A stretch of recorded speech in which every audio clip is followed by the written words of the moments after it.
जम्मू कश्मीर में भारत का one of the most important infrastructure projects आज कंप्लीट होकर शुरू होने जा रहा है, द जेड मोड टनल, जिसे आज देश के प्रधानमंत्री नरेंद्र मोदी जी ने देश के नाम समर्पित किया। It has been open for traffic today 13th of January 2025।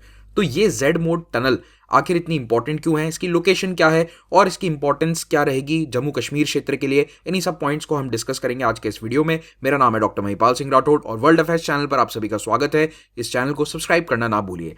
तो पहली बात तो इसके नाम को लेकर थोड़ा सा कंफ्यूजन था, क्योंकि कुछ दिन पहले तक इस टनल के एंट्रेंस पर जेड मोड टनल का बोर्ड लगा हुआ था, लेकिन कल मैं देख रहा था न्यूज आर्टिकल्स में जहां पर इसके फोटोज हैं और जो भारत सरकार ने ही कुछ फोटोज इसके जारी किए थे, उसमें इसका नाम अब कर दिया गया है सोनमर्ग टनल। तो सोनमर्ग टनल कह लीजिए या जेड मोड कह लीजिए, दोनों एक ही टनल के नाम है। अब हो सकता है भविष्य में इसका नाम चेंज कर कुछ और भी कर दिया जाए, it may be named after some person, but for now it is either Sonamarg और द जेड मोड टनल। अब अगर इस टनल की एक लाइन में आपको इंपॉर्टेंस में बताना चाहूं तो ये कश्मीर और लद्दाख क्षेत्र को ऑल राउंड या ऑल वेदर कनेक्टिविटी प्रोवाइड करती है। 12 महीने आप कश्मीर से लद्दाख आ जा सकते हैं जब ये और एक और टनल कंप्लीट हो जाएगी तब। और इस वक्त याद रखिए, जेड मोड के अलावा और भी कई टनल्स हैं, ऑलमोस्ट 31 टनल्स पे काम चल रहा है जम्मू कश्मीर एंड लद्दाख रीजन में, और ये सभी जब बन जाएंगी तो इस क्षेत्र का infrastructure will be among the best in the entire world. अब आप लोगों के लिए एक क्वेश्चन है, मुझे बताइए कि भारत में एक बहुत ही फेमस पास है रोहतांग पास, आई एम श्योर आप सभी ने इसका नाम जरूर सुना होगा। ये कौन से दो वैलीज या रीजन्स को कनेक्ट करता है? आंसर आपको वीडियो के अंत में मिल जाएगा। और यहां पर एक और सवाल है, ये जेड मोड टनल आखिर कौन से दो वैलीज को कनेक्ट करती है? इसका आंसर भी आपको कुछ देर में मिल जाएगा, लेकिन आगे बढ़े उससे पहले याद रखिए कि यूपीएससी की तैयारी के लिए अगर आप देश में बेस्ट इंस्टीट्यूट के साथ अपनी तैयारी करना चाहते हैं then it is always Unacademy. तो हमारे अपकमिंग बैचेस की डिटेल्स आपको यहां पर सामने स्क्रीन पर दिख रही हैं, नीचे लिंक पर क्लिक करने पर भी आपको डिटेल्स मिल जाएंगी। Our prelim success batch is going to start on 16 January। इसमें जल्द से जल्द एनरोल कीजिए। इस बैच की कुछ स्पेशल रिक्वायरमेंट्स हैं, कुछ टर्म्स एंड कंडीशंस भी हैं, उसे भी जरूर एक बार पढ़िएगा। नाउ इस टनल की लोकेशन और बेसिक डिटेल्स आपको एग्जाम पॉइंट ऑफ व्यू से पता होनी चाहिए। अगर कोई पूछे कि कहां पर स्थित है, तो लोकेशन है Ganderbal district, union territory of Jammu and Kashmir. कौन से हाईवे पर स्थित है? NH1 that is Srinagar to Leh national highway 1 जो कहलाता है, उस हाईवे पर यह टनल स्थित है। इसका एल्टीट्यूड यानी कितनी ऊंचाई पर है, तो समुद्र तल से 8600 फीट की ऊंचाई पर यह टनल बनाई गई है। 6.5 किलोमीटर लंबी यह टनल होगी। और कुछ न्यूज आर्टिकल्स इसे गलत बता रहे हैं कि यह एशिया की सबसे लंबी टनल है। वो ये वाली नहीं है, वो है जोजिला टनल जो अभी बनी नहीं है, तो वो बन जाएगी तब वो एशिया की सबसे लंबी टनल होगी। और इस टनल की जो कॉस्ट है it is somewhere between 24 and 2700 crore. Now coming to the location part, तो देखिए नेशनल हाईवे 1 जो श्रीनगर को लेह से कनेक्ट करता है, कश्मीर को लद्दाख से कनेक्ट करता है, इस हाईवे पे लगभग 410-420 किलोमीटर लंबा ये हाईवे है। इस हाईवे में पहले ट्रैवल करने में लगभग 3 दिन लग जाते थे। ये मैं बहुत पुरानी बात नहीं कर रहा हूँ, कारवान वाले समय में जब लोग घोड़ों पे खच्चरों पे जाते थे तब की नहीं, I am talking about just 20 years अगो। इस रोड को ट्रैवल करने में अप्रोक्सीमेटली 3 दिन का समय लगता था, और ये भी तब है जब रोड पूरी तरह से खुली हो।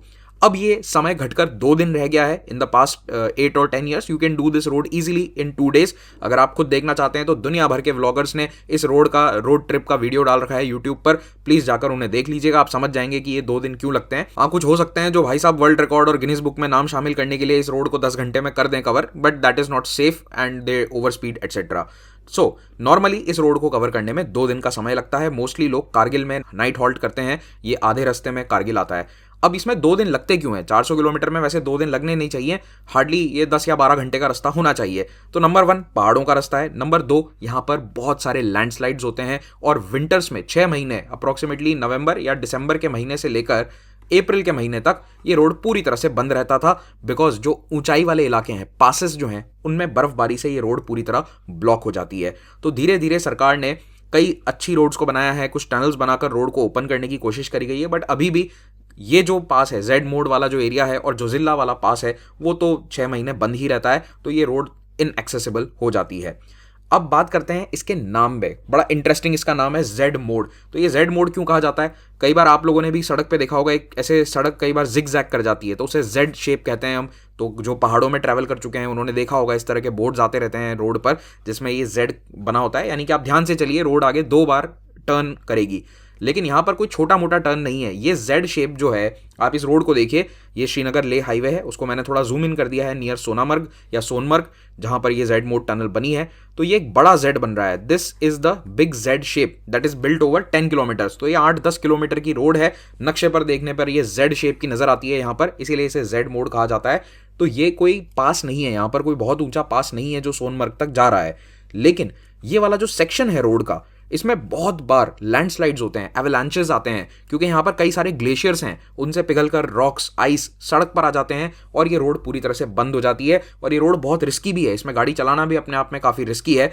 तो एक तो ये सोनमर्ग के पास में जेड मोड, और दूसरा जो जोजिल्ला पास है, इससे कुछ ही किलोमीटर आगे है, वहाँ पर भी अब टनल बन रही है। ये जोजिल्ला टनल यहाँ पर आप देख सकते हैं। ये दोनों सड़कें बहुत ही खतरनाक है, सबसे ज़्यादा एवलांचेस, लैंडस्लाइड्स इन्हीं एरिया में होते हैं। तो इस पूरे सेक्शन को बाईपास करने के लिए ये जेड मोड टनल बना दी गई है, 6.5 किलोमीटर लंबी। तो आप देखेंगे कि ये रोड कई बार अप्रैल मई के महीने में भी बंद हो जाती है। ये बहुत ही कॉमन न्यूज़ रिपोर्ट्स हैं। आप देखिए, in the month of April, in the month of May in 2024 ये सड़क 10-10 दिन के लिए बंद रहती है। अब 10 दिन के लिए भारत का नेशनल हाईवे 1 बंद रहना, लेह की रोड कनेक्टिविटी एक साइड से पूरी तरह बंद रहना, एक बहुत ही बड़ी बात है।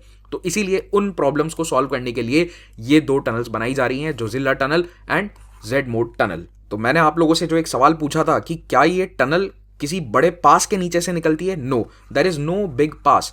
जैसे जोजिल्ला पास है उसके नीचे से जोजिल्ला टनल निकल रही है, ओके, जैसे रोहतांग पास है उसके नीचे से रोहतांग टनल निकल रही है, लेकिन यहां पर कोई भी पास नहीं है। It is a section of road which is very dangerous due to avalanches. उसको एक तरह से बाईपास करने के लिए ये टनल बनाई जा रही है। और ये इलाका कितनी ऊंचाई पर है, आप देखिए जनवरी के महीने में यहाँ कितनी बर्फ है। ये वीडियो एक हेलीकॉप्टर से लिया गया है जम्मू कश्मीर के मुख्यमंत्री उमर अब्दुल्ला के द्वारा। उस वीडियो में क्लियरली दिख रहा है it is completely covered by snow. तो इतनी ऊंचाई पर टनल कंस्ट्रक्शन करना बहुत ही मुश्किल है।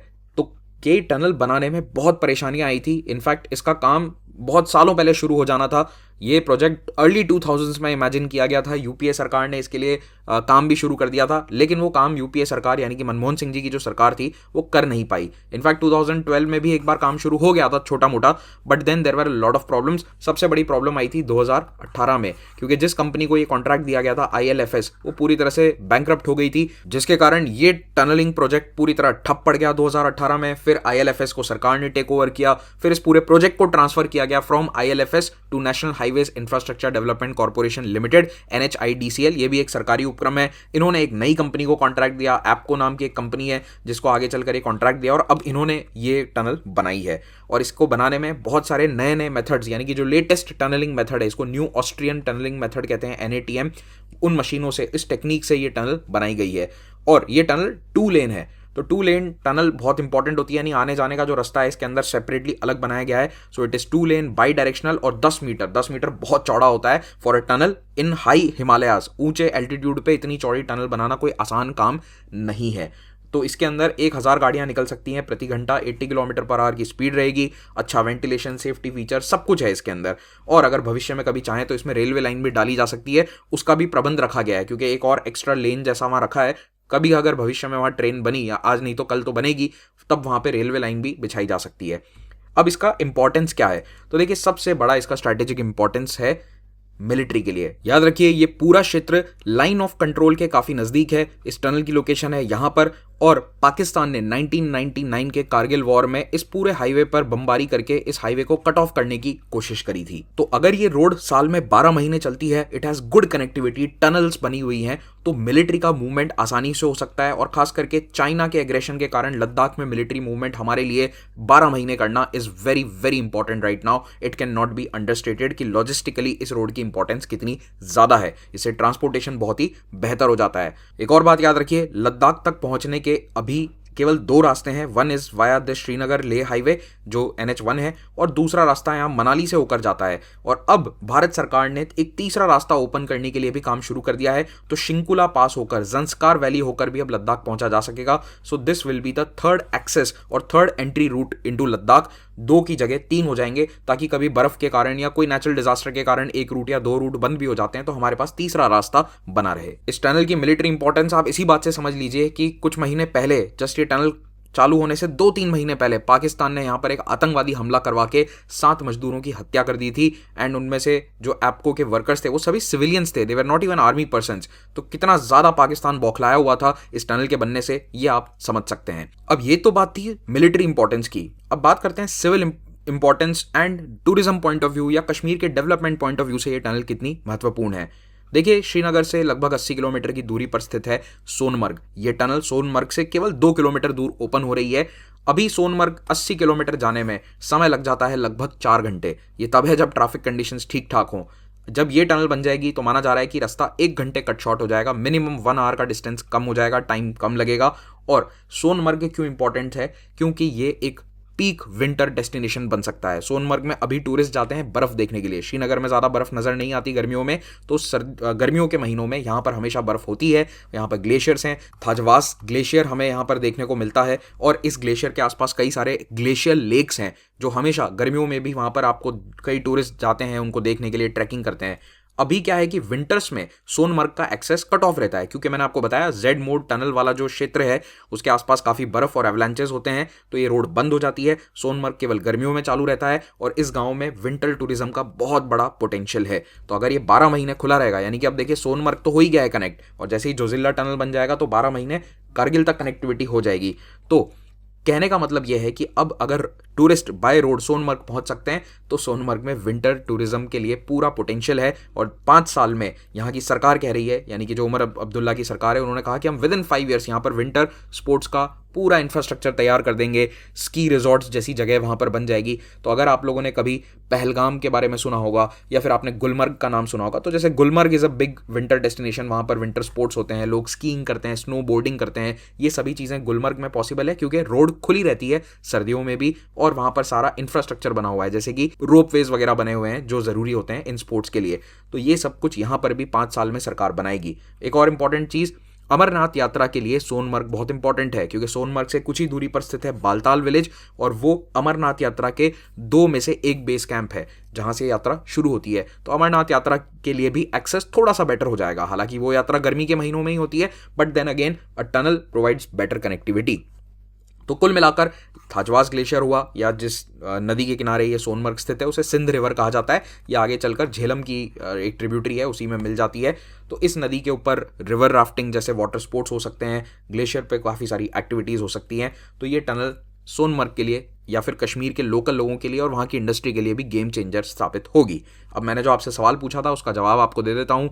तो देखिए, रोहतांग पास कनेक्ट करता है कुल्लू वैली, जिसके अंदर मनाली शहर आता है, उससे लाहौल स्पीति को। So these 2 valleys are connected by Rohtang. Alright, तो ये है इसका आंसर। और जो रोहतांग टनल है उसका ऑफिशियली अब नाम है अटल टनल, और ये टनल भी हमारे लिए इंफ्रास्ट्रक्चर के पॉइंट ऑफ व्यू से बहुत ही इंपॉर्टेंट था। फाइनली दोस्तों, अगर आपका यूपीएससी इंटरव्यू के लिए कॉल आ चुका है तो अनअकैडमी के इंटरव्यू प्रोग्राम को जरूर ज्वाइन कीजिए। It will be very helpful for your final selection. Thank you so much, have a great day.